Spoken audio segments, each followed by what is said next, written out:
बिस्मिल्लाहिर्रहमानिर्रहीम। अस्सलाम वालेकुम दोस्तों। फ़हद ज़ाहिद यूट्यूब चैनल पे आप सब दोस्तों का बहुत ही वार्म वेलकम। दोस्तों, आज की वीडियो में हम डिस्कस करेंगे कि अभी रिसेंटली शोएब अख्तर साहब, जो कि पाकिस्तान के एक रिनोन्ड फास्ट बॉलर रह चुके हैं, उन्होंने एक तजवीज़ दी थी पाकिस्तान और इंडिया के माबैन एक ट्राई सीरीज़, चाहे वो T20 की हो ट्राई सीरीज़, चाहे वो वनडे की हो, ताकि कोरोना वायरस के इम्पैक्ट से लड़ा जा सके और जो आवाम घरों में बैठी है वो फैसिलिटेट हो सके और वो लाइव क्रिकेट को एंजॉय कर सके, जो साउथ ईस्ट एशिया में क्रिकेट के शौकीन हैं, जो कि एक बहुत बड़ी तादाद में है, और रेवेन्यू आपस में डिवाइड किए जा सकें बोर्ड्स में 50% के बिहार पे 50% इंडिया ले और 50% जो रेवेन्यू शेयरिंग हो वो पाकिस्तान की जरिए हो।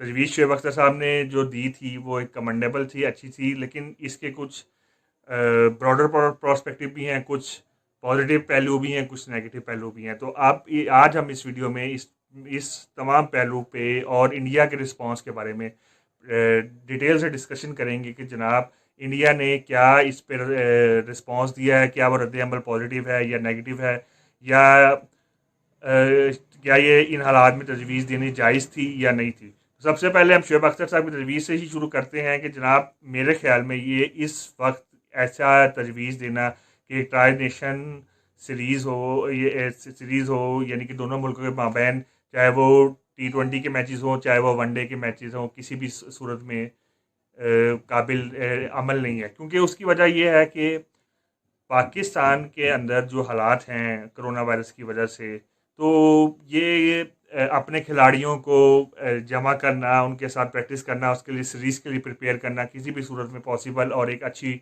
जो है वो अपॉर्चुनिटी नज़र नहीं आ रही।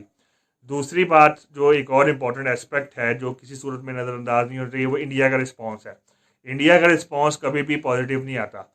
आज भी अभी भी एक जब से शुएब अख्तर ने ये तजवीज़ पेश की है, अगर आप इंडिया का मीडिया देखें, उनके न्यूज़ देखें, उनके अखबारात देखें, ऑनलाइन वेबसाइट देखें, तो वो इसी पे नेगेटिव कमेंटिंग करते आ रहे हैं। अगर हम आईपीएल के साबिक चेयरमैन से राजीव शुक्ला से कहें तो उसने इसको मजाक उड़ाते हुए कहा कि जनाब ये एक दीवाने का ख्वाब है।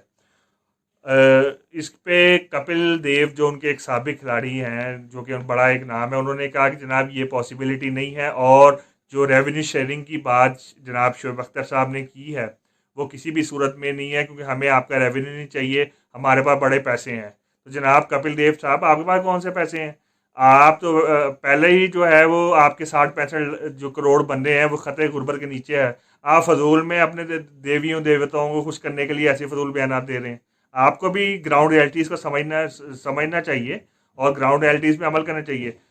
16 साल बाद मोदी जो है वो आईएमएफ के पास जा रहा है कर्जा लेने के लिए, उसने कर्जे की अपील की है। हालात इंडिया में भी अच्छे नहीं हैं, तो आपको अपनी गर्दन नीचे रख के आराम से इस सजेशन को प्यार और मोहब्बत से पॉलिटिकली हैंडल करने की ज़रूरत है, रदर देन कि आप बिला वजह की सुप्रेमेसी दिखाने की कोशिश करें। कपिल देव वो बंदा है जो कि रिसेंटली जब इमरान खान साहब ने इलेक्शन जीतने के बाद हलफ उठाया, तो 3 बंदों को, जिनमें को जो इंडिया की जानिब से दावत दी गई कि पाकिस्तान आएँ और हल्फ बर्दारी की तकरीब में शिरकत करें, उनमें कपिल देव का नाम भी था।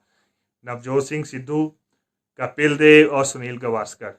कपिल देव और सुनील गावस्कर हुकूमतों के और सियासी बयान जो दबाव पे पाकिस्तान नहीं आ सकते, जबकि नवजोत सिंह सिद्धू जो खुद पॉलिटिशियन थे वो पाकिस्तान आए और उन्होंने हल्फ बर्दारी की तकरीब में शिरकत की। तो जनाब आपको ऐसे ही बयानात और ऐसी ऐसी चीज़ों से गुरेज करना चाहिए। आपको एक बड़े खिलाड़ी हैं, आपको एक बड़े खिलाड़ी के तौर पर चीज़ों को देखना चाहिए। और रही सही इंडियन का मीडिया, तो उन्हें मौका मिल गया शुएब अख्तर साहब की इस बात को बतंगड़ बनाने का और फजूल अहम काना बातों पे लाने का।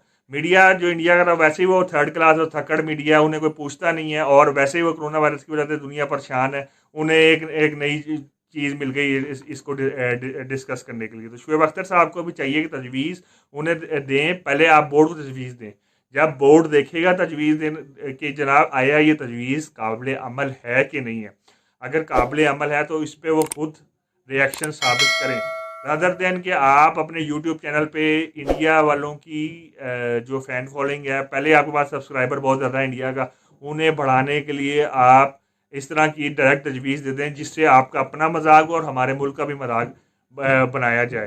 तो इस सिचुएशन में जहाँ कोरोना वायरस का एक एपिडेमिक बहुत ही बुरी तरह मुतासिर हुआ है और इससे जो बिजनेस कम्युनिटीज़ पे जितना फ़र्क पड़ा है, जितना इम्पेक्ट पड़ा है, वो बहुत ज़्यादा अनबेरेबल होगा वक्त के साथ साथ। और साउथ एशिया की जो ग्रोथ है वो भी 2020 में बहुत ज़्यादा स्लो डाउन हो जाएगी। तो इस वजह से आपको बड़े तहम्मुल मिजाजी से और बुर्दबारी से इसको पहले अपने हलकों में, अपने सेक्शन में, अपने सीनियर क्रिकेटर से डिस्कस करना चाहिए था और उसके बाद आप इसको जो है वो ऑनलाइन आके अपने यूट्यूब चैनल पे डिस्कस करते, रदर देन कि आप इसी तरह जो इंडियन मीडिया के सामने आपने डिस्कस किया और इंडियन मीडिया ने अपने मफादात को परख कर अपने सीनियर खिलाड़ियों को बुला कर, जो कि जिनकी कोई सुनता नहीं है, उन्हें भी बुला के मौका मिल गया जग हसाई का।